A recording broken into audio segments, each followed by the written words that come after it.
बिस्मिल्लाहिर्रहमानिर्रहीम। अस्सलाम वालेकुम। आज हम नंबर थ्योरी का सेकंड एडिशन का जो चैप्टर नंबर 3 है उसको डिस्कस करते हैं, जिसमें हम लोगों ने पिछले लेक्चर में किया था फंडामेंटल थ्योरम ऑफ अरिथमेटिक।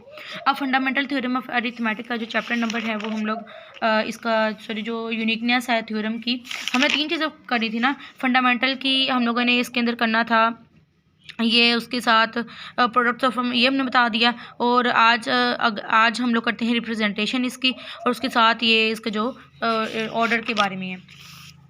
आज हम करते हैं इसके इसकी यूनिकनेस में क्या है कि पिछले थ्योरम में हमने ये सारा का सारा पढ़ा कि कैसे है ये गेम।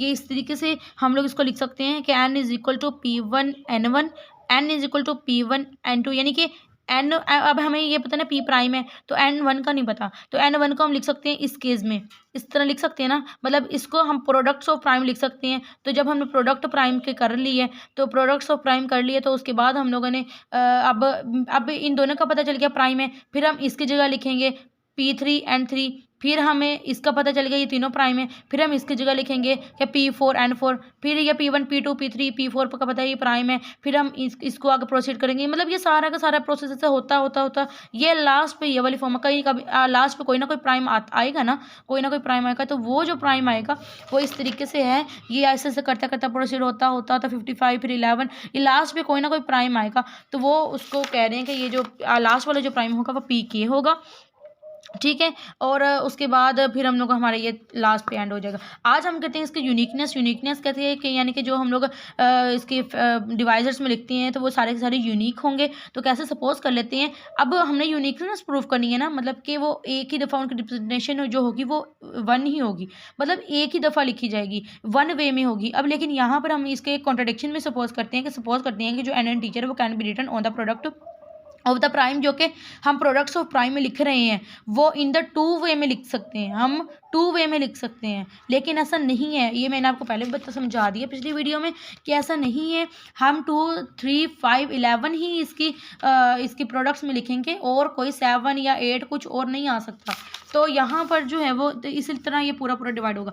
अब इसी तरह हम लोग यहाँ पे हम कॉन्ट्रडिक्शन में सपोज कर लेते हैं कि ये 2 वे में लिखी जा सकती है, तो जाहिर सी बात हमारी कॉन्ट्रडिक्शन ही हो जाएगी ना फिर नीचे। तो हमने कॉन्ट्ररी सपोज कर लिया, तो n इज इक्वल टू, अब हम खुद से सपोज कर लेते हैं ये भी इसके जो प्रोडक्ट्स हैं ना प्राइम्स के, ये सारे प्राइम्स हैं, इसके प्रोडक्ट्स है प्राइम के वो भी n के बराबर है। हम 2 वे में लिखेंगे ना प्रोडक्ट्स ऑफ प्राइम को, हमने एक नंबर है जैसे 330 है, यहाँ पे मैं लिखती हूँ जैसे 330 है, उसको हमने 2 × 3 × 5 × 11, मैं कह रही हूँ मैं इसको एक ही दफ़ा ऐसे ही लिख सकती हूँ, ठीक है, और मैं इसमें चेंजिंग नहीं कर सकती, मतलब ऑर्डर आगे पीछे रिप्लेस होता है लेकिन चेंजिंग नहीं कर सकती किसी और इंटीजर की। अब लेकिन वो कह रहे हैं हम 2 वे में लिख सकते हैं, मतलब इस n को, ये n है इज इक्वल टू ये P1 P2 P3 ये सारे हैं। लेकिन अब देखें, अब मैंने P1 P2 P3 इनके प्रोडक्ट्स में लिख दिया, ठीक है, लेकिन मैं अब कह सकती हूँ कि मैं इनकी जगह कोई और लेके आ सकती हूँ, मतलब कि 330 को किसकी प्रोडक्ट में लिख सकती हूँ, मैं यानी कि मैं कंट्रडिक्शन में जो सपोज करी हूँ, मैं 330 को मैं ये कहती हूँ कि मैं 7, मतलब हो गए प्राइम से वो भी 7, मैं इसको 11 साथ 13 और साथ कोई और नंबर ले लेती हूँ 17, इसके प्रोडक्ट में लिख सकती हूँ। लेकिन अगर मैं इनको ज़रब करूँ 7 11 जार फिर 13 जार फिर 17 जार, तो वो 330 नहीं बनेगा, वो ज़्यादा बन जाएगा, यानी ये 330 नहीं बनेगा। तो अब लेकिन वो यही चीज़ अब मैं इसको 2 वे में लेके जा रही हूँ ना, इधर भी लेके जा रही हूँ इधर भी लेके जा रही हूँ, तो मेरी ये क्या हो जाएगी, एक कंट्राडिक्शन होगी, मैं कहूँगी ये रॉन्ग है, इसको एक ही वे में लिखा जाएगा। बस ये इसका एक पूरा गेम है, तो आप इसको देख लेंगे अच्छी तरीके से कि अब हमने यही बातें करनी है इसके अंदर। देखें n इज इक्वल टू, मैं पहले इसको लिखूँगी, ये प्राइम और है और ये प्राइम और है, ठीक है, और है ना, ये 2 3 5 11 है और ये 7 11 13 17 है। देखें मैं इसको लिख सकती हूँ n is equal to P1 P2 P3 and so on PR, मतलब कि ये नीचे वाली लाइन, फिर मैं लिखूंगी n is equal to Q1 Q2 Q3 and so on Q, ये वो वाले, लेकिन ये डिफरेंट प्राइम्स है ना, है तो डिफरेंट है ना, वैसे हैं प्राइम है लेकिन है डिफरेंट प्राइम है।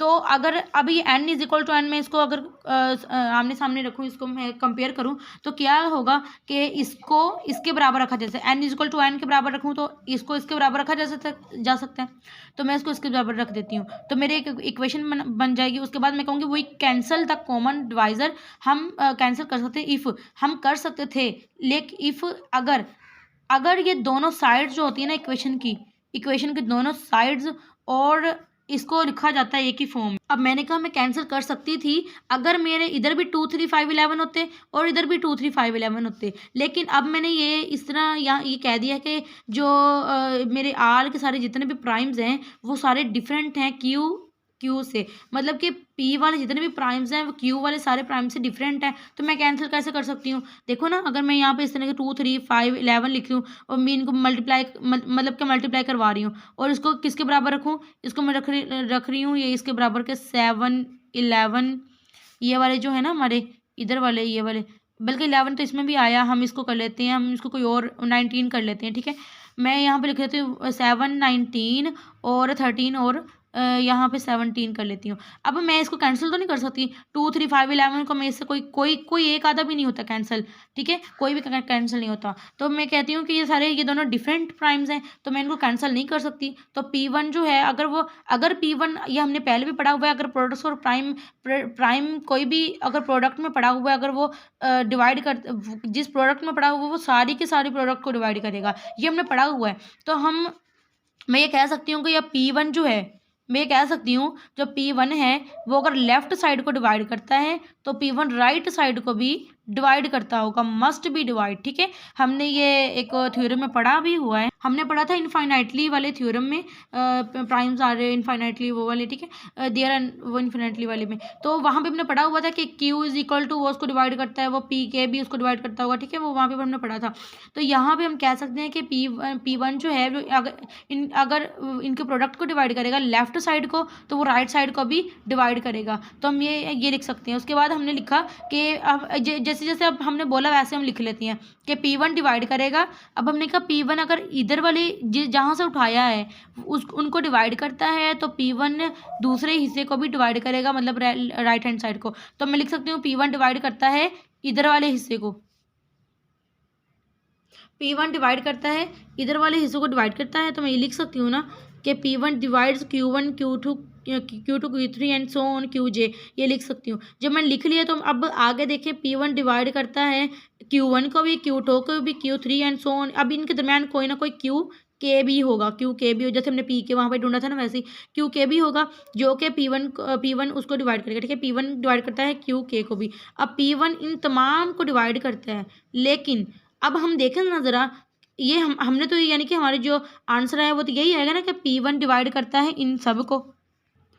वो ऊपर लाइन मैंने लगाई थी, ये देखें, P1 डिवाइड करता है Q1 को Q2 के सब को, तो P1 डिवाइड करेगा इस यहाँ पे कोई ना कोई QK आएगा उसको भी डिवाइड करेगा। लेकिन हमें पता है कि प्राइम सिर्फ अपने ही प्राइम को डिवाइड करता है, मतलब कि प्राइम P डिवाइड करता है P को, ये हमने पढ़ा हुआ, P डिवाइड करता है P को, मतलब कि 3 डिवाइड करता है 3 को, 3 5 को तो डिवाइड तो नहीं कर सकते ना, या 2 डिवाइड करता है 2 को, जस्ट 2 को ही करेगा, मतलब वो इट सेल्फ को ही डिवाइड करेगा और किसी को भी डिवाइड नहीं करेगा। अब देखिए यहाँ पर ये प्राइम्स और हैं, हमने यहाँ पे बताया हुआ था ना कि प्राइम्स P और हैं और Q और हैं, डिफरेंट हैं यहाँ पे, जैसे मैंने आपको बता दिया। तो कभी भी 2 3 7 को डिवाइड नहीं करेगा, 3 11 को डिवाइड नहीं करेगा, इस तरीके से। तो हम कह सकते हैं कि ये इसको डिवाइड नहीं करेगा, ये भी इसको डिवाइड नहीं करेगा। तो अब यहाँ पे मैं ये इसको अगर तो ये इसको डिवाइड कर देता, यहाँ पे भी P1 P2 P3 सारे होते तो ये इसको डिवाइड कर देता। तो हम हमने ये कहना था कि हमने जो सपोज की थी, हमारी सपोजिशन जो होगी वो ट्रू होगी, 2 वेज में लिख सकते हैं। लेकिन अब हम इसको Q और P की फॉर्म में नहीं लिख सकते, ये सेम नहीं है, यूनिक नहीं है। फिर ये अब अगर यूनिक तभी होंगे जब इधर भी हम लोग P1 P2 P3 ही लेते हैं, ठीक है। अब यहाँ पे हमारी कॉन्ट्रडिक्शन आ गई है कि ये तो इसको डिवाइड नहीं करता, हमारा रिजल्ट रॉन्ग हो गया है, ये गलत हो गया है, तो ये तो कभी भी इसको डिवाइड नहीं करता, ये हमारा रॉन्ग हो गया है। तो हम कह सकते हैं कि विच इज कॉन्ट्रडिक्शन ओवर हमारी जो अजम्पशन थी, अजम्पशन हमारी क्या थी कि एंड जो है वो can be represented in the 2 वे। तो हम कह सकते थे कि ये 2 वे में हमने कहा था वो रॉन्ग हो गई है, सो रिप्रेजेंटेशन इज यूनिक। तो रिप्रेजेंटेशन क्या होगी, वो यूनिक होगी। अब यहाँ पर रिप्रेजेंटेशन जो होगी वो यूनिक होगी। अल्टरनेट इसका जो प्रूफ है वो भी सेम ऐसे ही, वो इंडक्शन के बारे में हमारी यूनिकनेस। अब इसका ये ऑर्डर में भी है, तो ये एक दफ़ा आप इसको एक नज़र देखिएगा, ये भी बहुत इजी, इसमें भी केस बनेंगे कि अगर तो प्राइम है तो वो प्रोडक्ट्स ऑफ प्राइम रखा जाएगा और वो यूनिक होगा, अगर प्राइम नहीं है तो वो कंपोजिट होगा। ये सेम टू सेम वही है, तो कि हम लोगों ने इसको इसकी प्रोडक्ट में लिखा है, तो उसके बाद हम P1 P2 कर सकते हैं, P2 P1 भी कर सकते हैं, इस किसी ऑर्डर के बारे में। और इसकी आप ये एक नज़र इसको देख लीजिएगा, ये भी बहुत ईजी है। तो अब इसका मैं आपको बताऊं कि ऑर्डर और यूनिकनेस कैसे थी। ऑर्डर आपको मैंने यूनिकनेस तो मैंने आपको बता दी ना कि ये हम लोग लिख सकते हैं कि मतलब कि 6 इज इक्वल टू 2 × 3 और 6 इज इक्वल टू 3 × 2। ये इसका ऑर्डर है, ठीक है, ये इसका क्या है, ऑर्डर है। हम इसको इस फॉर्म में लिख सकते हैं कि हम 330 को इस फॉर्म में लिख सकते हैं। हम ये 330 को इस फॉर्म में भी लिख सकते हैं कि 11 5 3 2। ये इसका ऑर्डर है। ऑर्डर रिप्लेस करने से कोई फ़र्क नहीं पड़ता। और जो यूनिकनेस है, यूनिकनेस में भी हम इसको, मैं आपको दोबारा बता दूं कि यूनिकनेस भी अगर 330 के जो डिवाइजर्स हैं वो 2 3 5 11 हैं तो वही होंगे, इसके अलावा कोई 8 9 कुछ और नहीं होगा, ठीक है। तो उम्मीद है आपको इस लेक्चर की समझ आई होगी पूरे थ्योरम की। तो आप एक दफ़ा खुद ट्राई कीजिएगा और चैनल को सब्सक्राइब करना ना भूलिएगा। और बाकी thank you so much for watching my video. जज़ाकल्लाह।